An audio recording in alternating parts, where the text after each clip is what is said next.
صل على سيدنا ومولانا محمد وعلى سيدنا علي وسيدتنا فاطمة وسيدتنا زينب وسيدنا حسن وسيدنا حسين وعلى آله وصحبه وبارك وسلم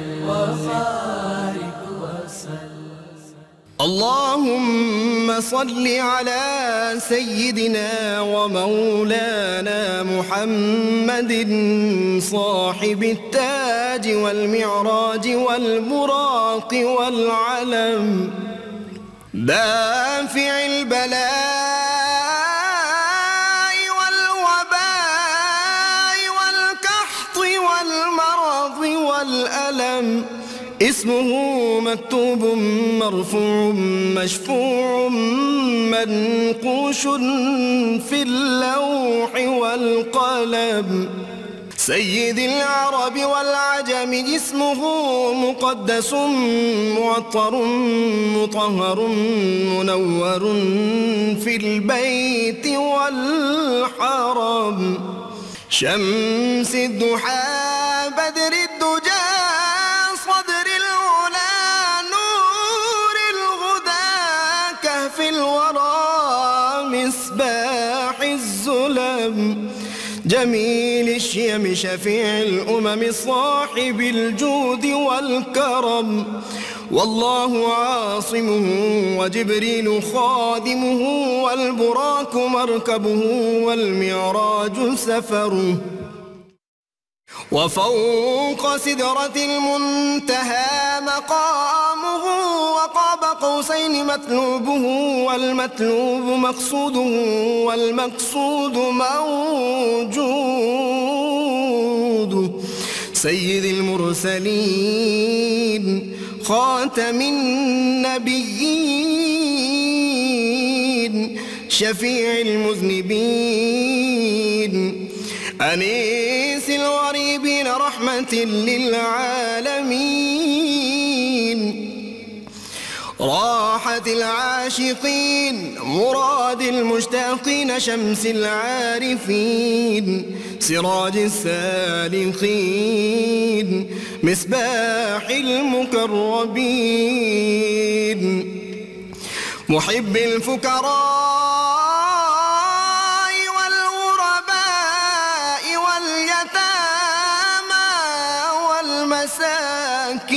والمساكين سيد الثقلين نبي الحرمين إمام القبلتين وسيلتنا في الدارين صاحب قاب قوسين محبوب رب المشرقين ورب المغربين جد الحسن والحسين مولانا ومولى الثقلين سيدنا أبي القاسم محمد بن عبد الله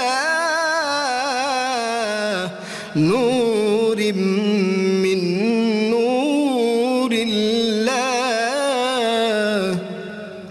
يا أيها المشتاقون بنور جماله بلغ العلا بكماله كشف الدجى بجماله حصلت جميع خصاله صلوا عليه وآله وأصحابه وسلموا تسليما اللهم صل على بسم اللہ الرحمن الرحیم۔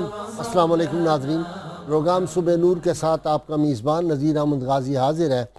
ناظرین کرام، حضرت ابو انیس محمد برکت علی صاحب رحمہ اللہ کی تالیف اسماء النبی الکریم صلی اللہ علیہ وآلہ وسلم سے ایک اسم مبارک پڑھنے کی سعادت حاصل کر رہا ہوں۔ سیدنا المدنی صلی اللہ علیہ وآلہ وسلم ہمارے سردار مدینہ منورہ کے والی، درود و سلام بھیجے اللہ آپ صلی اللہ علیہ وسلم، آپ کی آل پاک اور آپ کے صحابہ کرام پر۔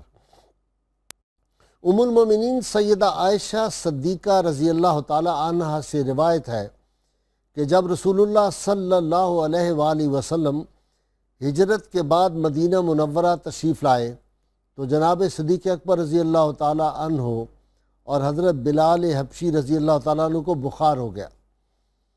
میں نے آ کر نبی اکرم صلی اللہ علیہ وآلہ وسلم کو اطلاع دی تو آپ صلی اللہ علیہ وسلم نے یہ دعائیہ کلمات ارشاد فرمائے، اے اللہ مدینہ کو ہمارے لیے ایسا ہی محبوب بنا دے جیسے کہ مکہ مکرمہ ہے، بلکہ اس سے بھی زیادہ اس خطہ کو صحت کا گہوارہ بنا دے، یہاں کے سا اور مد میں ہمارے لیے برکتیں عطا فرما دے اور اس کے بخار کو مقام جعفہ کی طرف منتقل کر دے۔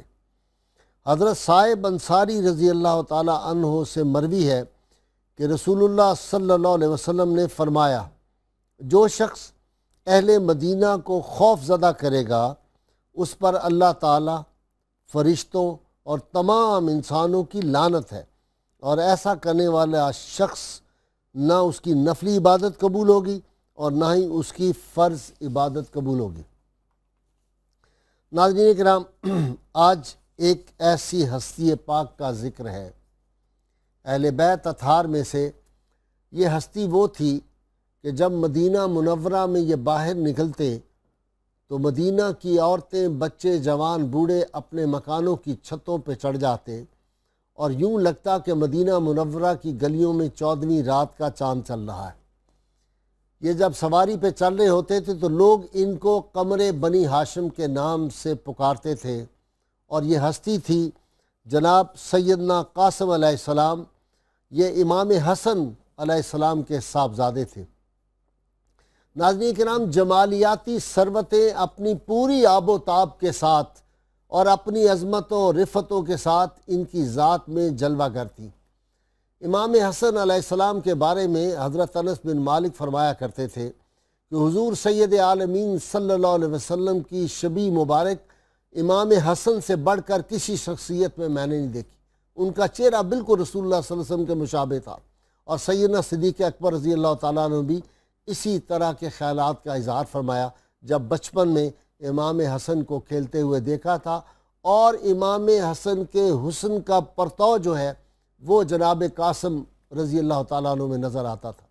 یہ ایسے قاری قرآن تھے کہ جب مدینہ منورہ میں مسجد نبوی میں تلاوت قرآن حکیم کر رہے ہوتے تو یوں لگتا کہ ملائکہ بھی آسمان کے ان کی تلاوت سننے کے لیے آ گئے ہیں، اور لوگوں کو یوں لگتا تھا کہ جیسا ابی بن کعب رضی اللہ تعالیٰ عنہ حضور صلی اللہ علیہ وسلم کے صحابی جو ایسے قاری قرآن تھے کہ نبی کریم صلی اللہ علیہ وسلم ارشاد فرمایا کرتے تھے کہ قرآن کا پڑھنا ابی بن کعب سے سیکھو، اور بعض اوقات آپ نے یہ بھی فرمایا کہ جبریل امین کے لہجے میں یہ قرآن حکیم کی تلاوت کرتے ہیں۔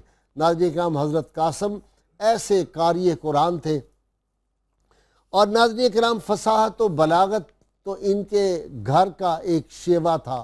فصاحت و بلاغت انہوں نے اپنے والد سے بھی سیکھی تھی، اور بہت چھوٹی عمر میں یتیم ہو گئے تو ان کی پرورش سیدنا امام حسین امام علی مقام نے بھی کی، اور سیدہ زینب نے بھی ان کی پرورش کی، اور ان کی والدہ جو تھی وہ بھی بہت بڑی عالی نسب تھیں، اور فصاحت و بلاغت جس خاندان کا ترہ امتیاز تھا وہ اس خاندان سے تعلق رکھتی تھیں۔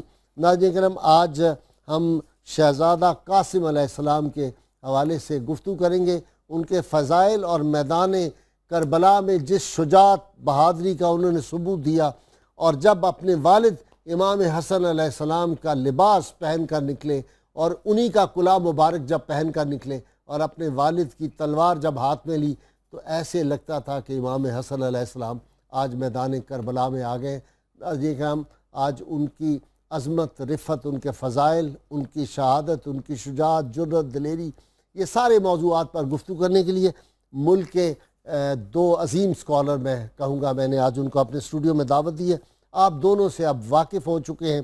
پروفیسر ڈاکٹر معین نظامی صاحب ہیں، اور مفتی ارشاد حسین سعیدی صاحب، اور آخر میں آپ کو منقبت بارگاہ امام قاسم میں محمد یوسف اظہر کی آواز میں سنواؤں گا۔ آپ تینوں کا بہت شکریہ جی، آپ تشریف لائے۔ ڈاکٹر صاحب سیدنا قاسم جی نام ذہن میں آتا ہے تو لگتا ہے کہ حسن کے جلوے ہمارے ارد گرد آ گئے ہیں۔ بالکل، بلکہ وہ تو نور اور حسن بانٹنے والے ہیں، قاسم ہے نا جی تقسیم کرنے والا۔ سبحان اللہ۔ اور رسول کریم صلی اللہ علیہ وآلہ وسلم کے صاحبزادے کا اسم گرامی بھی قاسم تھا۔ جی اس کے بعد اہل بیت میں حضرت امام حسن کے ان صاحبزادے کا نام قاسم تھا، اور پھر ان دونوں کی اقتداء میں صحابہ میں بہت سارے گھرانوں میں قاسم کا نام رکھا گیا۔ سبحان رسول کریم صلی اللہ علیہ وسلم کی جو کنیت ہے ابو القاسم، اس میں اس کی ذیل میں یہ قاسم بھی شامل ہیں، یعنی انہی کا خون ہے۔ اور آپ کے والد ماجد حضرت امام حسن، انہیں بڑے شرح صدر سے 5واں خلیفہ راشد کہنا چاہیے۔ وہ ایسے امام مظلوم ہیں کہ ان کے لیے ہم نے بڑے بدنصیبی ہے ہماری کہ ہم نے تاریخ کے اوراق میں ایک کربلا منعقد کر رکھی ہے۔ ایسی روایات ہیں جو زیبا نہیں ہیں اس گھرانے کے لیے، جو ہم نے ان سے منسوب کر رکھی ہیں۔ ان کی تنقیح ہونی چاہیے، تحقیق اور تفتیش ہونی چاہیے، اور ان کے دامن عصمت پر کوئی دھبا نہیں لگے۔ جی کثیر تعداد میں نکاح کرتے تھے، ٹھیک۔ اور اس کے علاوہ ہم ان کو خلیفہ راشد بھی کہنے سے کتراتے ہیں۔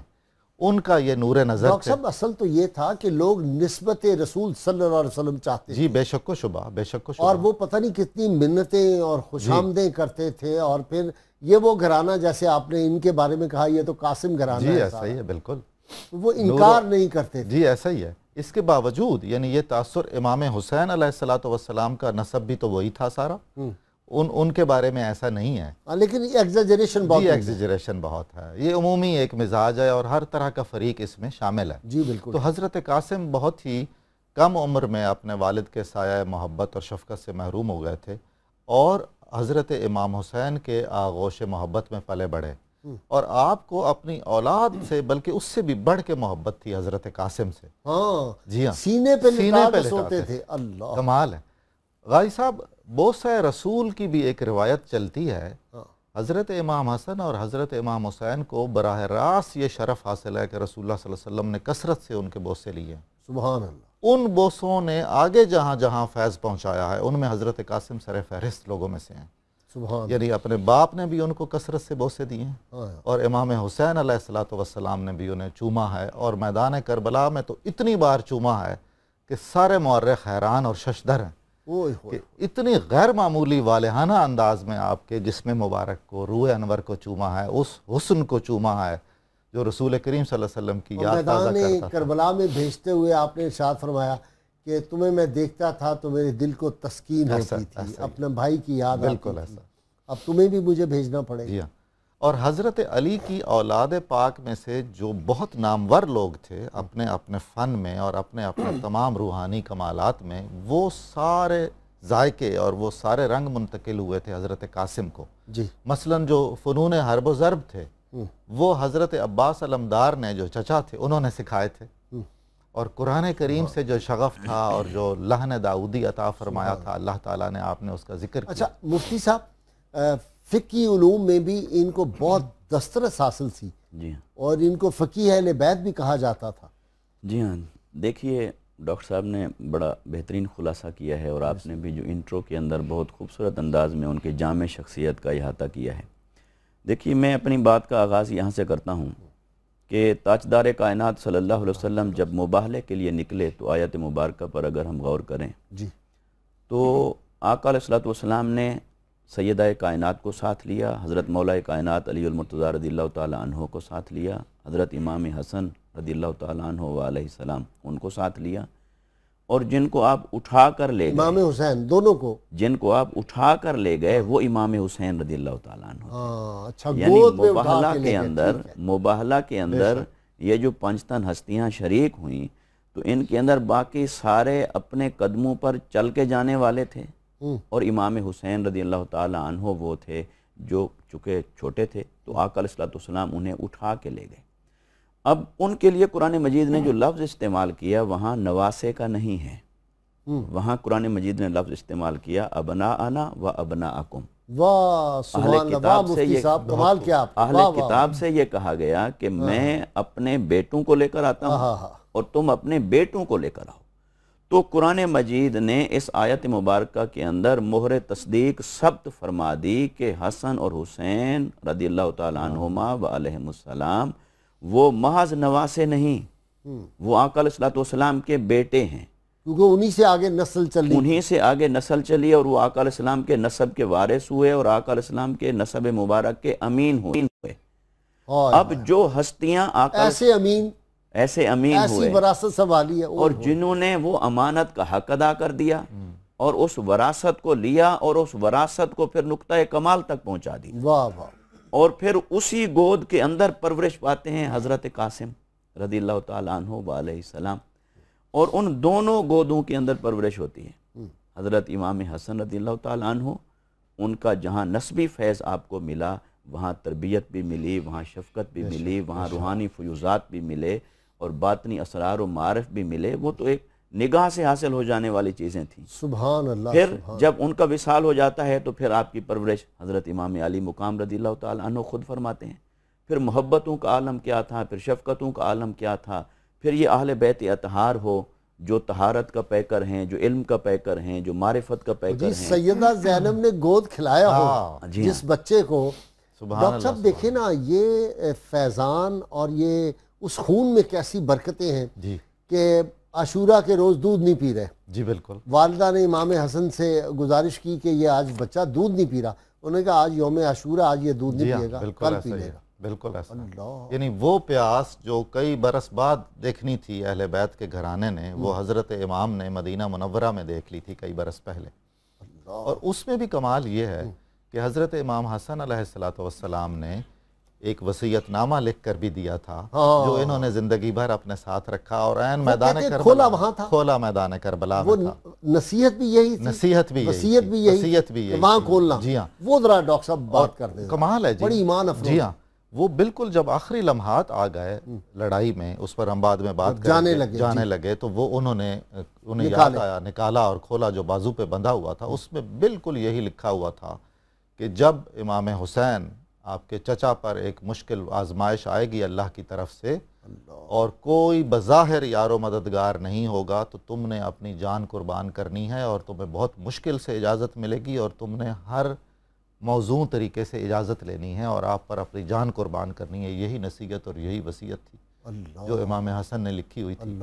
ہمارے ہاں بہت بحثیں ہوتی ہیں رسول کریم صلی اللہ علیہ وسلم کے علم الغیب کے حوالے سے، یعنی کرامات آپ کے حاشیہ نشینوں کو، آپ کے گھرانے کو تو بدرجہ اتم عطا ہوئی ہیں نا جی۔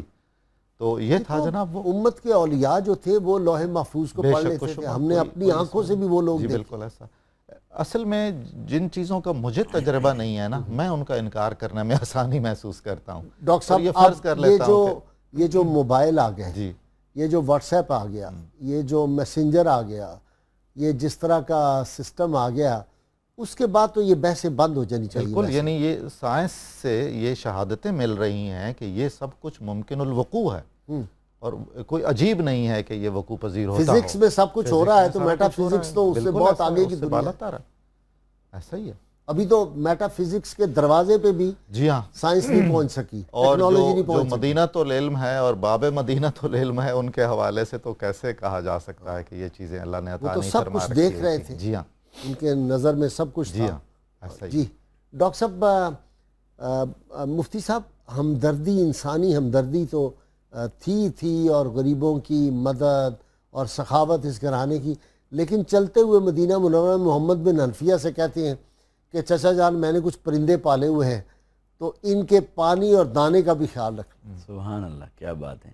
اور دیکھیے امام علی مقام نے بھی جو کچھ تھا سب کچھ صدقہ کر دیا اور پھر اپنے سفر کے لیے روانہ ہوئے۔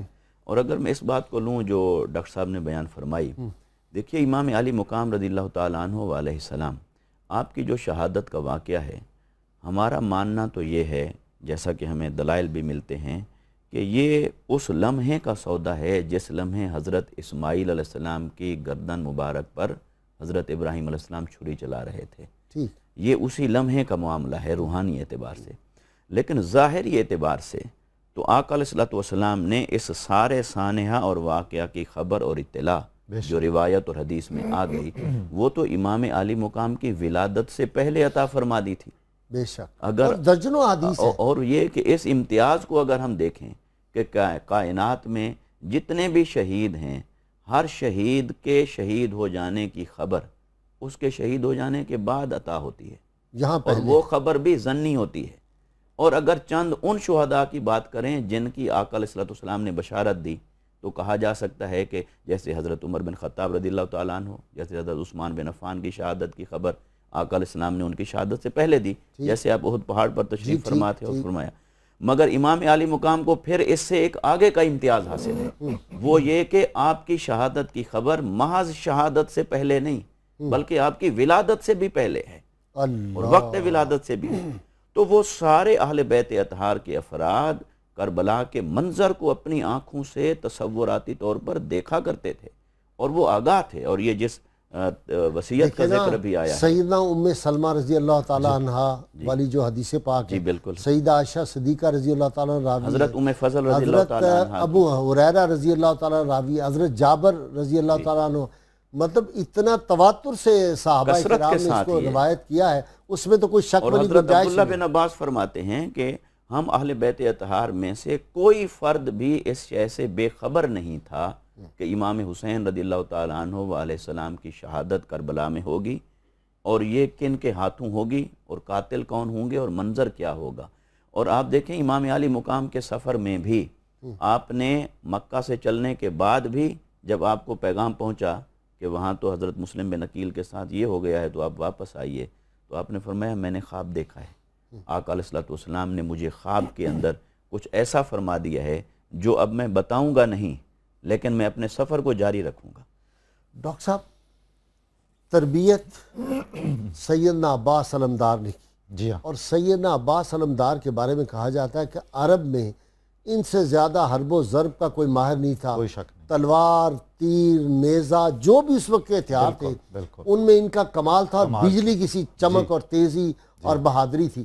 اور بالکل وہی نقشہ جو خیبر میں ہے، جی، علمدار پکڑے ہوئے ہیں، علم خیبر کا، وہ یہاں پہ عباس علمدار، اور وہ تربیت کر رہے ہیں اس نوجوان کی بچپنے میں. جی ہاں، اصل میں حضرت عباس علمدار تمام نوجوانان بنی ہاشم کی حربی اور ضربی تربیت فرماتے تھے، یعنی سپہ سالار تھے. اور بطور خاص اپنے ان بھتیجوں کی، غازی صاحب کسی خاندان میں کوئی بچے اگر یتیم ہو نا تو ویسے بھی آنکھ کے تارے ہوتے ہیں. اچھا، ان سے زیادہ عالی محبت کی نسبوں میں ہی جاتی ہوتا ہے ڈاکٹر صاحب. میں نے تو دیکھا ہے عام معاشرے میں تو اگر کسی کا باپ مر جائے تو اس کے لیے سارے جہان دروازے بند ہو جاتا ہے. بہت افسوس یتیموں سے جو سلوک ہوتا ہے. جی ہاں، تو بطور خاص انہیں نور نظر بنا کر، اسی لیے حضرت زینب نے بھی اپنی محبتوں کا مرکز اور محور بنا رکھا تھا. چنانچہ حضرت عباس نے جتنے علوم و فنون ممکن تھے اور عرب کے معاشرے میں اس وقت تک جنگوں میں عسکری سطح پر استعمال ہوتے تھے، اپنے دست مبارک سے ان کی تربیت کی تھی. اور کئی بار ان کے امتحانات لیے اور آزمائشیں لی اور ان میں انہیں کامیاب قرار دیا. اچھا ڈاکٹر صاحب، جو بھی فرمائش کبھی سیدنا قاسم علیہ السلام نے کی ہے، امام حسین نے لباس کی ہو، خوراک کی ہو، کسی کھلونے کی ہو، تلوار کی ہو، وہ فوراً پوری کرتے. صاحب، ایک ہوتا ہے لاڈلا کا لفظ جو ہمارے ہاں بر صغیر میں رائج ہے، اس کے ساتھ ایک پوری معنویت وابستہ ہے، اور ہم میں سے جو بھی سن رہا ہوگا وہ جانتا ہوگا. یہ کہنا چاہیے کہ حضرت قاسم اہل بیت کے گھرانے میں وہ لاڈلے نوجوان اور شہزادے تھے. اور حضرت امام حسین آپ کو دیکھ کر تسکین پاتے تھے اور اتنی محبت کا اظہار فرماتے تھے کہ فرمائشیں تو کوئی حیثیت ہی نہیں تھی کہ پوری نہ ہوتی. یہ عالم جو بہترین سے بہترین لباس کہیں سے آتا، یمن سے، شام، مصر سے آتا، تو بازار سے پہلے جا کے خرید کے قاسم، اور دیکھ کے خوش ہوتے تھے جب ان کو کچھ پہناتے تھے، کچھ کھلاتے تھے. سبحان اللہ، ایسا ہی ہے. اچھا جی، مدینہ کی گلیوں میں نکل رہے ہیں سیدنا علی اکبر، اللہ اکبر، سیدنا عباس علمدار اور ساتھ سیدنا قاسم، تین گھوڑوں کے اوپر نکل رہے ہیں، اور لوگ دیکھ رہے ہیں کہ یہ چاند جو ہے وہ تو اس کی روشنی شرمندہ ہو رہی ہے. وہ دیکھ رہے ہیں سورج کی روشنی مان پڑ رہی ہے. یہ چاند اور یہ سورج حسن و جمال میں بھی چاند اور سورج سے حسن و جمال کا تو غازی صاحب یہ عالم ہے کہ کربلا میں جو ہمیں بہت ساری روایات ملتی ہیں، جو لوگ نہیں بھی جانتے تھے، راوی آپ کو شخصیت سے، چہرے سے تعارف نہیں تھا، وہ ان کا بیان ہے کہ پھر یہ ہوا کہ اہل بیت کے خیموں کی طرف سے ایک نوجوان نکلا جس کا چہرہ 14ویں کے چاند کی طرح تھا، تو سارے بالاتفاق کہتے ہیں کہ یہ حضرت قاسم کی آمد کا ذکر ہے۔ سبحان اللہ، یعنی اس حد تک حیثیت مسلمہ تھی ڈاکٹر صاحب یہ تو تمثیلی طور پہ کہتے ہیں 14ویں کا چاند، ورنہ وہ جو نعت کا شعر ہے نا کہ میں وہ شاعر نہیں جو چاند کہہ دوں ان کے چہرے کو، میں ان کے نقش پا پر چاند کو قربان کرتا ہوں۔ کروڑوں چاند نبی کریم صلی اللہ علیہ وسلم کے نالین پاک پہ اور آپ کی اہل بیت اطہار کے ہر فرد پہ قربان۔ یہ چاندوں کی کیا حیثیت ہے، یہ سورج کی کیا حیثیت ہے ان کے سامنے۔ ڈاکٹر صاحب مجھے بریک لینی ہے۔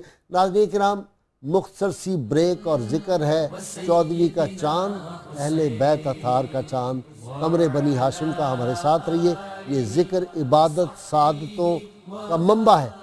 حاضر ہوتے ہیں۔ اللہم صلی علی سیدنا و مولانا محمد وعلى سيدنا علي وسيدتنا فاطمة وسيدتنا زينب وسيدنا حسن وسيدنا حسين وعلى آله وصحبه وبارك وسلم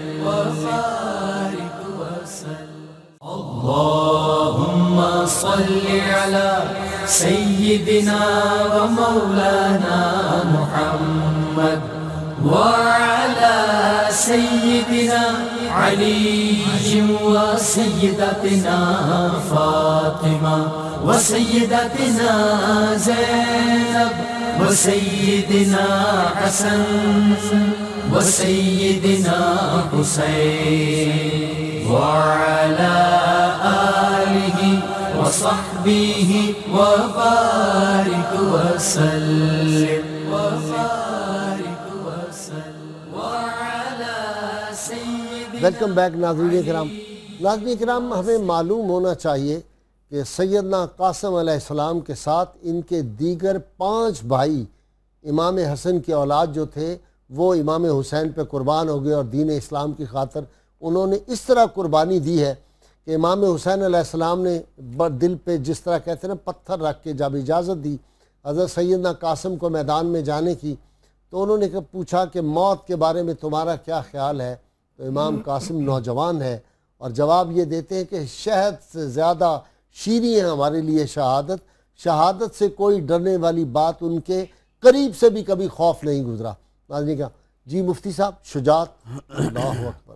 دیکھیے حضرت قاسم رضی اللہ تعالیٰ عنہ علیہ السلام، جب آپ نے دیکھا کہ حضرت علی اکبر کی بھی شہادت ہو گئی ہے، اس کے بعد آپ نے حضرت امام علی مقام کی بارگاہ میں جا کر اصرار کیا کہ چچا جان آپ مجھے اجازت دیجیے، یہ کیسے ہو سکتا ہے کہ میری موجودگی میں آپ جائیں اور آپ شہید ہو جائیں؟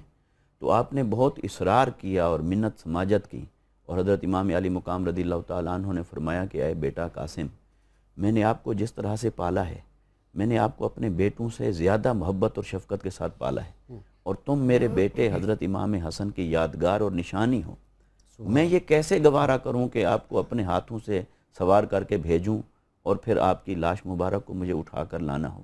مگر ان کے اصرار پر پھر ظاہر ہے آپ نے اجازت دی، اور جب حضرت قاسم رضی اللہ تعالیٰ عنہ علیہ السلام جب آپ نکلے میدان کی طرف، تو روایت میں آتا ہے، حمید بن مسلم نے منظر کو بیان کیا ہے کہ جب آپ کیسے نکلے، اور انہوں نے بھی ابتداً نام نہیں بتایا کہ یہ نکلنے والا کون تھا، وہ صرف ان کی شجاعت، ان کے حسن و جمال اور انہوں نے جو جوہر دکھائے اس کے پیش نظر آخر میں یہ راز کھلتا ہے کہ یہ شہید ہونے والا جو نوجوان تھا یہ اہل بیت اطہار میں سے حضرت قاسم رضی اللہ تعالیٰ عنہ علیہ السلام تھے۔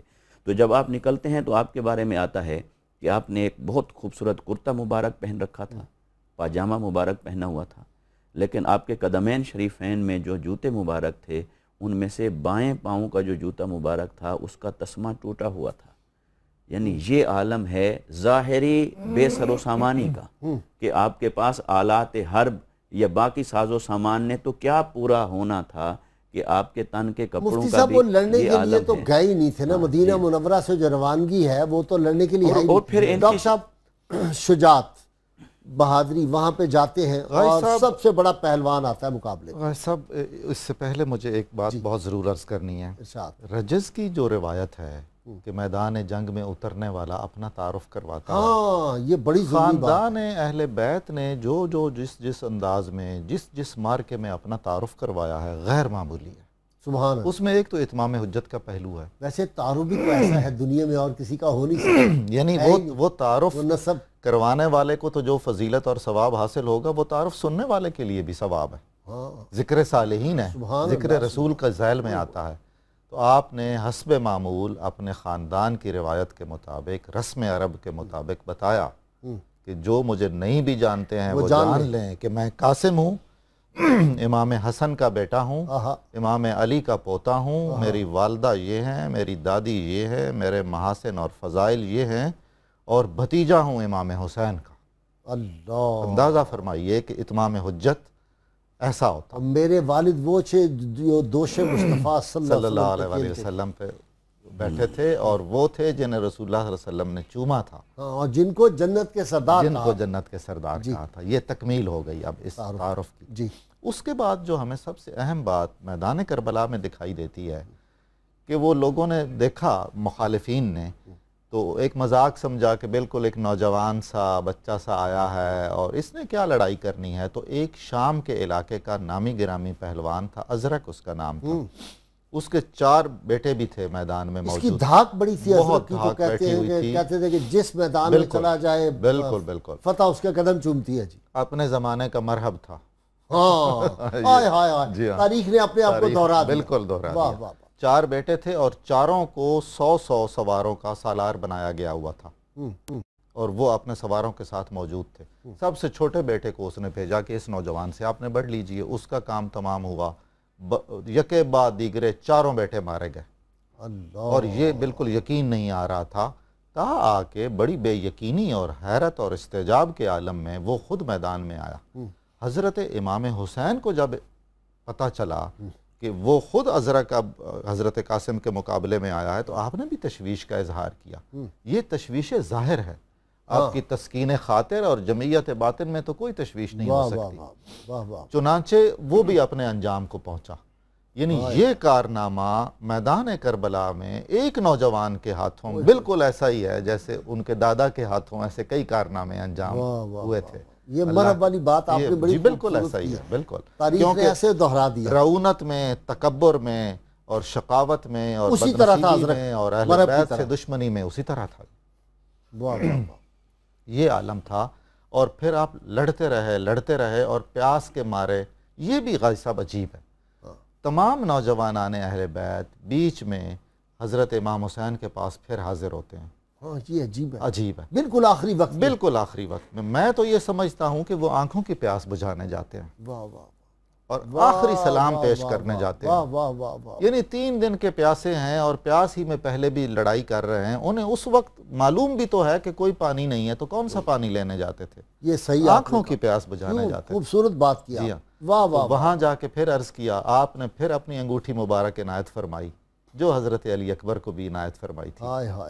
انہوں نے اس کو چوما, اسے چوسا, اور پھر آئے اور پھر داد شجاعت دیتے ہوئے. اب دوسری بات یہ ہے, پوری تاریخ اٹھا کر دیکھ لیجئے, اہل بیت کے افراد پر یلغار کر کے ان کو شہید کیا گیا ہے. اکیلے نہیں گرا سکا, 2 سکے, 3 نہیں گرا سکے, 10 بھی نہیں. جی, وہ ایک دم ایک دستہ پورا آتا تھا, 100-200 کا, اور وہی گرا سکتے. اور غازی صاحب یہ اس اندازے جنگ میں فاؤل پلے ہے.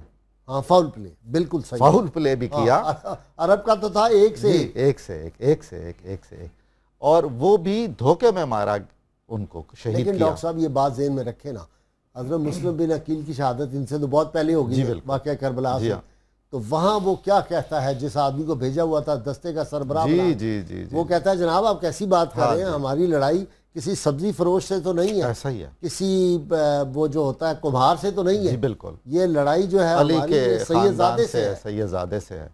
اسی تناسب سے آپ دیکھ لیجئے نا, ایک فرد خاندان رسالت کا, اور اس کے مقابلے میں کتنے فوجی آئے ہوئے ہیں. اچھا ڈاکٹر صاحب, میں نے ایک بات آپ نے بھی دیکھی ہوگی, جو سادات ہے نا آج بھی, 1947 کے بعد والے نہیں, مطلب وہ تو کمار بھی اپنے آپ کو نعوذ باللہ سید کہنے لگ گئے ہیں اب. جو ایکچول سادات تھے آج بھی ان کے خاندان میں وہ کہیں نہ کہیں جھلک نظر آتی.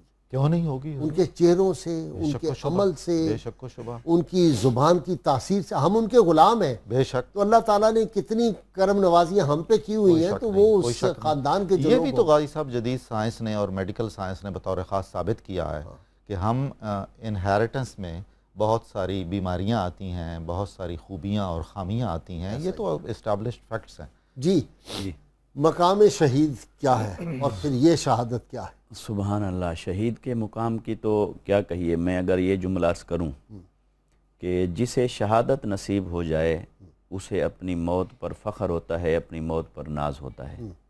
مگر کربلا کے اندر یہ اہل بیت اطہار کے جو افراد جا رہے تھے تو خود شہادت کو ان پر ناز تھا کہ انہوں نے ہمیں قبول فرمایا ہے. واہ واہ واہ. خود شہادت ان کے اوپر نازاں تھی، شجاعت بھی نازاں تھی، شجاعت بھی ان پر نازاں بہادری تھی. بھی، اور حضرت قاسم رضی اللہ تعالیٰ عنہ علیہ السلام جب آپ نکلتے ہیں، جیسا کہ ڈاکٹر صاحب نے بہت خوبصورت بات انہوں نے کی، کیا بات کہ مبارزت میں اور انفرادی مقابلے میں کوئی بھی ان ہستیوں سے جیت نہیں سکا، بلکہ وہ ہمیشہ شکست کھاتے رہے، مرتے رہے. جتنے نامی گرامی لوگ تھے سارے کے سارے وہ واصل جہنم ہوتے رہے. بالآخر وہ یہی کرتے تھے کہ یلغار کرتے تھے. اب حضرت قاسم رضی اللہ تعالیٰ عنہ کے اوپر پھر عمر بن سعد ازدی نے جب وار کیا آپ کے سر انور پر تلوار سے، اور پھر اس زخم کے نتیجے میں آپ زمین پر تشریف فرما ہوئے، اس سے قبل کی کیفیت تاریخ میں یہ ملتی ہے کہ آپ جس سمت جاتے تھے ڈاکٹر صاحب میں وہ گرد و غبار اٹھ رہا تھا. یہ بات آپ نے مکمل کرنی. میں ایک سوال آج کا جو ہے وہ پوچھ لوں ناظرین سے، وقت ہو گیا. ناظرین کرام آج کا سوال اور جو حضرات صحیح جواب دیتے ہیں ہم ان کو کسان آئل کی جانب سے گفٹ پیش کرتے ہیں. آج کا سوال ہے میدان کربلا میں کتنی خواتین نے شہادت کا رتبہ حاصل کیا تھا اور ان کا اسم مبارک. جو گزشتہ سوال ہم نے آپ سے پوچھا تھا، میدان کربلا میں امام عالی مقام علیہ السلام کے علاوہ رسول اللہ صلی اللہ علیہ وسلم کے 5 صحابہ کرام شہید ہوئے تھے. درست جواب دینے والے خوش نصیب مسز مجاہدہ لاہور سے، جناب اسماعیل سوروردی فیصل آباد سے، حاجی محمد صابر صاحب لاہور سے، ڈاکٹر محمد ارشد اسلام آباد سے، مسز گلزیب لاہور سے، محمد رمضان چشتی لاہور، پیر بنیامین سیالکوٹ. جی مفتی صاحب آپ. تو وہ جب انفرادی مقابلوں کی تاب نہ لا سکے تو انہوں نے یلغار کر دی، اور جب انہوں نے یلغار کی تو آپ اس یلغار کے سامنے تن تنہا یوں کھڑے تھے شجاعت کا پیکر بن کر کہ جس سمت آپ کی تلوار لہراتی تھی اس سمت ہر ایک کا گھوڑا بھاگتا ہوا نظر آتا تھا، اور جتنے بھی لوگ مقابلے پر آ رہے تھے ان میں سے کوئی بھی مقابلے کی جرت نہیں کر رہا تھا. اور گرد و غبار اتنا اٹھا میدان کے اندر کہ حضرت امام علی مقام رضی اللہ تعالی عنہ فرماتے ہیں کہ بس اس گرد و غبار سے اندازہ ہوتا تھا کہ اب میرا شہزادہ اس طرف جا رہا ہے. جس طرف وہ گرد و غبار اڑتا ہوا نظر آتا اور یزیدی لشکر بھاگتا ہوا نظر آتا، بس اس گرد و غبار کی سمت سے اندازہ ہوتا تھا کہ اب آپ کی تلوار اس سمت لہرا رہی ہے، ورنہ وہ گرد و غبار کا یہ عالم تھا. اور اسی میں جب عمر بن سعد ازدی نے آپ کے سر انور پر تلوار کی ضرب لگائی اور آپ اس کی تاب نہ لاتے ہوئے زمین پر تشریف فرما ہوئے، تو امام علی مقام امام حسین رضی اللہ تعالیٰ عنہ پھر خود پہنچے وہاں پر. اور جب خود پہنچے اور گرد و غبار جب چھٹ گیا تو دیکھنے والوں نے دیکھا کہ آپ نے ایک نوجوان کو اپنے سینے مبارک سے لگایا ہوا ہے. اور اس وقت بھی انہوں نے حضرت قاسم رضی اللہ تعالیٰ عنہ علیہ السلام نے آواز دی کہ یا اماں آخری وقت، یا اماں ہو، اے میرے چچا میری مدد کیجئے. وہ ایک لفظ ہی ہوتا تھا، اور وہ ایک لفظ بھی محبت اور عشق کی علامت بن کے ان کی زبان مبارک سے ظاہر ہو رہا ہے. چیر دیتا یہ لفظ. یقیناً یہ تو انہی کے سینے چیرتا ہے جن کے سینوں میں ایمان ہوتا ہے. اور وہاں پر ایمان والے جو تھے وہ تو حضرت امام علی مقام کی صف میں کھڑے تھے، اور دوسری طرف تو خالی ایمان کا لباس اپنی جگہ پر، مگر حقیقت ایمان تو وہاں سے رخصت ہو چکی تھی. بلکہ اگر اس بات کو یوں کیا جائے کہ حضرت شہزادہ قاسم رضی اللہ تعالیٰ عنہ علیہ السلام کا جو مقابلہ ہے یہ ایسے ہی تھا جیسے ایمان کا مقابلہ کفر سے تھا، شجاعت کا مقابلہ آگے بزدلی سے تھا اور بزدلوں سے تھا، اور پیکر کردار کا مقابلہ ان سے تھا جن کی نہ ویلیوز تھیں، نہ جن کے پاس کوئی اقدار رہ گئی تھیں، نہ جن کے جنگی اصول موقع پر رہ گئے تھے، نہ وہ سامنا کرنے کی ہمت رکھتے تھے، اور کیسے رکھتے، باطل حق کے سامنے آنے کی اور آنکھ سے آنکھ ملانے کی جرات کبھی نہیں کر سکتا ہے۔ تو حضرت امام علی مقام رضی اللہ تعالیٰ عنہ نے جب ان کو پھر سینے سے لگایا، اور آپ کو سینے سے لگا کر اٹھا کر پھر آپ لے کر آئے اور آ کر حضرت علی اکبر رضی اللہ تعالیٰ عنہ کے لاشہ مبارک کے ساتھ آپ کو رکھ دیا۔ یہ مناظر بیان کرنا تو شاید آج کے دنوں میں آسان ہو، ڈاکٹر صاحب مگر جس منظرہ حضرت انہوں نے دیکھا قاسم ہوگا، کا یہ امتیاز اور شرف بھی ہے کہ شہدائے کربلا میں سب سے پہلے آپ کا جسد اطہر پامال ہوا ہے، گھوڑے کی ٹاپوں میں اور سموں کے تلے روندا گیا ہے۔ اس لیے یہ آپ کی فضیلت ہے، جو فضیلت دیگر شہداء کو حاصل ہوئی، بالخصوص حضرت امام علیہ السلام کو بعد میں، اس کا آغاز حضرت قاسم سے ہوا کہ وہی محبوب حسین تھے اور وہی مقصود حسین تھے۔ ڈاکٹر صاحب میسج کیا ملتا ہے؟ سیدنا قاسم جوان ہیں، آج کے نوجوان کو کیا کربلا معلیٰ سے سبق ملتا ہے؟ کیونکہ لوگ کہتے ہیں کہ یہ واقعات بیان کرنے سے جی کیا حاصل ہوتا ہے، میں نے ایسے بد نصیب لوگ بھی دیکھے ہیں، کہتے ہیں جی یہ جو آپ دیدہ آپ ہو جاتے ہیں، اور آج اس سے کیا حاصل ہوتا ہے؟ بہت کچھ حاصل ہوتا ہے غازی صاحب۔ سب سے پہلی بات تو یہ ہے کہ ہمارا ایمان تجدید پاتا ہے، یعنی تر و تازہ ہوتا ہے۔ ہر اہل بیت حق کی خاطر قربانی دینا، کھڑا ہونا، بالکل بالکل، اور ناموس رسول صلی اللہ علیہ وسلم کی حفاظت میں، اور آپ کے دین کے جھنڈے کو سر بلند رکھنے کے لیے اپنی جانوں کو قربان کر دینا، یہی تو اصل دین ہے اور روح، اور یہی مقصود ہوتا ہے اس طرح کے تذکار کا۔ اور اسی لیے یہ ذکر بھی عبادت میں شمار ہوتا ہے کہ ہم ترویج دین کر رہے ہیں اور روح ایمان کو تر و تازہ کرنے کی کوشش کرتے ہیں۔ نوجوانوں، دیکھیے نوجوانوں کے سامنے ایک مستقبل ہوتا ہے، طویل زندگی انہوں نے گزارنی ہوتی ہے، طرح طرح کی امنگیں ہوتی ہیں، خواہشیں ہوتی ہیں۔ انہوں نے بھی تو سہرے پہننے تھے، ان کے لیے بھی تو ایک پورا آگے ایک زندگی تھی۔ تو جب اسلام کی بات آتی ہے، جب رسول اللہ صلی اللہ علیہ وسلم اور آپ کے گھرانے کی بات آتی ہے، تو ہمارے نوجوانوں کی یہ تربیت ہونی چاہیے کہ اب آ کے باقی زندگی ہو یا نہ ہو، یہاں ہم موجود ہیں۔ اور یہ شہادت ہے مطلوب و مقصود مومن، نہ مال غنیمت نہ کشور کشائی۔ اور یہ حضرت قاسم رضی اللہ تعالیٰ عنہ، کربلا کا سارا واقعہ ختم ہو جاتی ہے بات، نہ مال غنیمت نہ کشور کشائی، وہ تو دونوں میسر۔ جی بالکل۔ ڈاکٹر صاحب آپ کا بہت شکریہ، مفتی صاحب آپ کا بھی شکریہ۔ اب ہماری محافل تو یہ جاری رہیں گی انشاءاللہ تعالی، عاشورہ تک، روز عاشور تک ہم گفتگو کرتے رہیں گے اور سعادت حاصل کرتے رہیں گے۔ ناظرین کرام، کتاب الشفا سے نسخے کا وقت ہو گیا۔ خیر و برکت کے لیے گھر میں کثرت کے ساتھ یا غفوروں کا ورد کرنے سے تمام تکالیف اور رنج و غم دور ہو جاتے ہیں، اور مال و اولاد میں بھی برکت ہوتی ہے اور حفاظت بھی ہوتی ہے۔ ناظرین کرام، اول و آخر شرط یہ ہے 11 مرتبہ کوئی بھی درود پاک جو آپ کو آتا ہو وہ ضرور پڑھیں۔ امام علی مقام سیدنا امام حسین علیہ السلام فرماتے ہیں، میرا حامی اور مددگار وہی اللہ ہے کہ جس نے قرآن مجید کو نازل کیا، اور وہی سب سے بہترین مددگار ہے۔ ناظرین کرام، اللہ تعالیٰ سے دعا ہے کہ اللہ تعالیٰ ہمیں اہل بیت اطہار کی سچی سچی محبت اور الفت نصیب فرمائے۔ اور اب آپ کی خدمت میں ناظرین کرام محمد یوسف اظہر صاحب منقبت بارگاہ امام قاسم میں پیش کریں گے، اور یوسف اظہر کا ایک اپنا خاص سوز کا انداز ہے۔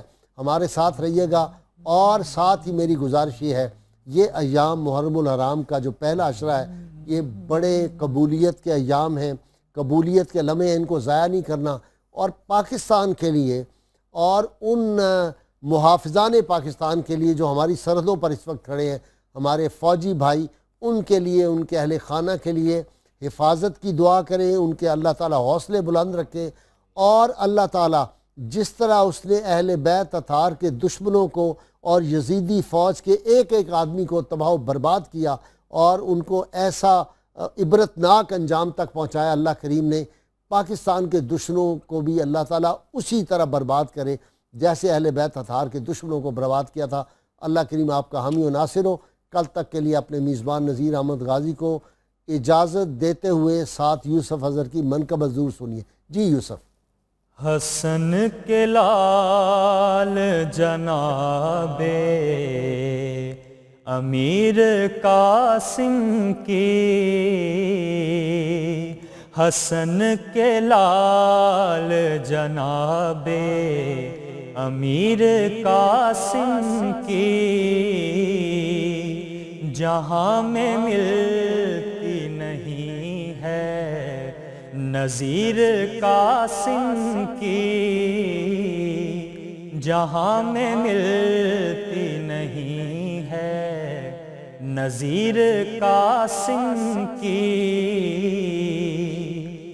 وہ جس کو داد شجاعت حسین نے دی تھی، وہ جس کو داد شجاعت حسین نے دی تھی، وہ شان کیسے بیاں اس نصیر قاسم کی، وہ شان کیسے بیاں اس نصیر قاسم کی۔ اجل بھی اس کی شہادت پہ رو پڑی رن میں، اجل بھی اس کی شہادت پہ رو پڑی رن میں، جو لاش ٹکڑوں میں دیکھی صغیر قاسم کی، جو لاش ٹکڑوں میں دیکھی صغیر قاسم کی، کسی عروس کی مہندی کو دیکھ کر ساحل، کسی عروس کی مہندی کو دیکھ کر ساحل، مجھے رلاتی ہے یاد کثیر قاسم کی، مجھے رلاتی ہے یاد کثیر قاسم کی۔ وفا کے بانی بھی نازاں ہوں جس کی ہمت پر، وفا کا بانی بھی نازاں ہو جس کی ہمت پر، بلند شان ہے اس با ضمیر قاسم کی، بلند شان ہے اس با ضمیر قاسم کی، حسن کے لال جناب امیر قاسم کی، جہاں میں ملتی نہیں ہے نظیر قاسم کی۔ اللہم صلی علی سیدنا و مولانا محمد وعلى سيدنا علي وسيدتنا فاطمة وسيدتنا زينب وسيدنا حسن وسيدنا حسين وعلى آله وصحبه وبارك وسلم